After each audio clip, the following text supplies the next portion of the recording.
Hey guys, welcome to the channel or welcome back. My name is Ania, and in today's video I'm going to be telling you my pet peeves about bullet journaling. Now before we jump into this video, I just want to preface this by saying that I don't mean any harm or offense by anything that I say in this video. This is mostly just my experience, my opinions, and I'm sharing it because I think some of you guys will relate with me. So with that being said, let's just go ahead and jump into the video. Okay, so let's get the most obvious one out of the way. The first one would be that it's time consuming.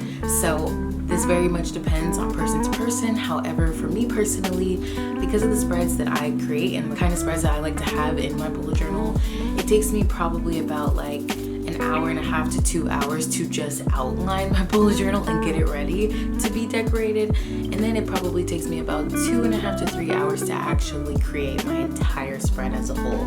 This is also because I create like my spreads from start to finish for the whole month in one sitting, which means that obviously I'm having to do every single week, every single thing, put all the information in before the month starts so that during the month I can just relax and just use it every day as I need it. Obviously, it's time consuming, we all know that, but for me it's worth it because I feel like I get to make it exactly how I want it, and then when the month rolls around, it's already ready, it's already set up, and I don't have to do anything else. You know, you do what you gotta do. Alright, the second one is that obviously it's very easy to fall into the hype of certain products, and let's be real, you're probably gonna end up buying a lot of stuff that you're not actually gonna end up using. And so this is something that I very much did in the beginning when I first started bullet journaling. I bought everything under the sun. I feel like every time there was a stationery that was recommended or that I saw people using a lot, I was like, that's the key. I have to have that. That's the only way to make my bullet journal look good. And it's just not true.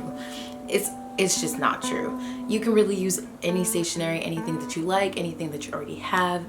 You don't need to buy everything that you see on your favorite accounts or favorite YouTube channels, but it is hard to not fall into the hype, especially when everybody is buying it. So like, for example, I remember when the zebra model liners came out and everybody was buying them and I couldn't afford to buy them, and I really felt like my bullet journal suffered because of that, which obviously is completely false, but it's really easy to jump into that mindset when you see like everybody has this one thing that you want so badly and you're like, well, I don't have that, so how am I supposed to compare? Now, the one thing I will say is that I do own them now and I do use them every month, so to me they're not overhyped because I actually got a lot of use from them. But I have bought things in the past where I'm just like, now they're just sitting collecting dust in a drawer, and it's like, why'd you do that? So my main thing to combat this would be make sure that if you're buying stationery, make sure you start with the things that you already know that you like and use, you know, and then go from there. And then every once in a while, I'll let myself buy a new stationery and try out something new. But it's not like every time something drops, I'm just running to get it. We're not doing that. We don't got the money for that. Okay, so the third one is going to be comparison. Now this one's a little bit of a sticky topic because obviously comparison can be looked at in a couple different ways, right? So obviously when you look at somebody else's art and you compare it to yours, you know, that is comparison. But I'm torn between this one only because like obviously I feel like we all suffer from it. Everybody in the community can relate to comparing something that they're doing to something somebody else is doing. But I don't want that to stop people from sharing their art and sharing something different that they're doing. I think it's really important that we still share and uplift and encourage each other, you know, when we're sharing our art, because, you know, nobody owes you their support, nobody owes you their time, nobody owes you comfortability. So if they're posting something and it kind of triggers a response in you, it's not necessarily their fault, they're just doing what they have to do, but you just have to be careful to not compare yourself to other people. Like, your art is just as valid as somebody else's art, and you can't look at something that you just started a couple months ago and look at the person who's been doing it for 6-7 years and think that you guys are on the same playing field, because let's just be real, they have more experience than you, and there's nothing wrong with that, but experience takes time. So just keep going, keep building up your unique bullet journal, and then you will be good. Like, that's what we all gotta keep in mind. Make sure you're doing something that you love first and foremost. Okay, so my next one is actually going to be creativity blocks. This one's kind of funny because I'm like, I suffer from this so badly. I can't tell you how many times I've been like, I don't have a theme, I don't have a theme, I don't have a theme. And then last minute, the day before I have to film the video, I'll come up with something and be like, I'm just gonna have to wing it. I don't know if it's gonna work. And so, I mean, okay, on one side, I'm like, sometimes it works out because I end up making spreads that I really end up enjoying, even though they came last minute in a panic.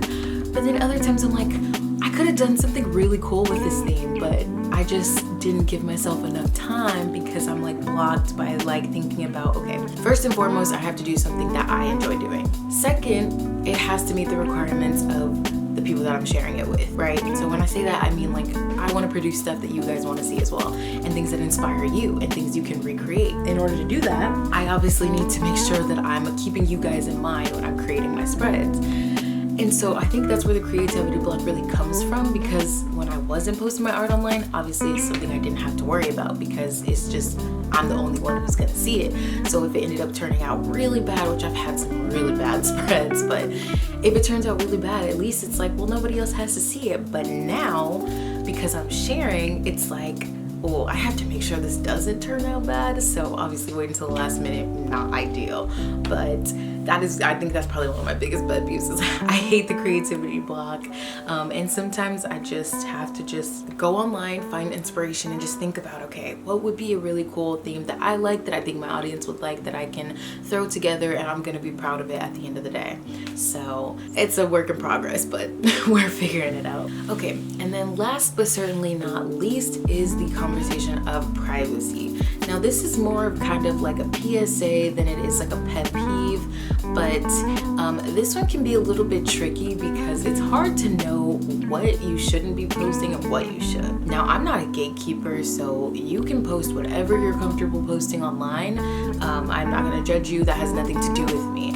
But when it comes to me specifically, because I use my bullet journal in my real life and I use it every single day, there are some things that I put in my bullet journal that I don't necessarily want on the internet like that. And I know some of you guys can relate because I've been on your Instagram accounts and I've seen that you've taken measures such as like blocking certain things out, or maybe just not even posting complete spreads because they contain personal information that you just don't want on the internet, and that's fair. And so I've been struggling with like, okay, what am I comfortable sharing and what am I not comfortable sharing? And then when I do maybe overshare, it's kind of like, you know, then I get like, well, why are you sharing that? And it's kind of just like, you know, so that one's like a tricky one. But for me, what I've been doing is I've been opting on posting like spreads that are empty first. I guess it kind of worked out because it's kind of aesthetic as well, but it also kind of helps me maintain my privacy because I'm taking those pictures before I've put a lot of the personal information in my bullet journal. So if I put something that I didn't necessarily mean to go on the internet, I don't have to worry about it because initially those spreads are getting posted to my Instagram blank. I always go back and take pictures and post them filled in, and I will genuinely do a look over and make sure everything on that page is available for me to share, because I don't really want to blur anything out because I'm okay being open and honest and connecting with you guys on like a real level. It doesn't bother me, but of course there's some things that I just have to keep to myself. There's some things that not everybody needs to know, right? That one is like a weird one, more of just like I thought it was important to mention it, not necessarily a pet peeve, but something I kind of like struggle with. So yeah.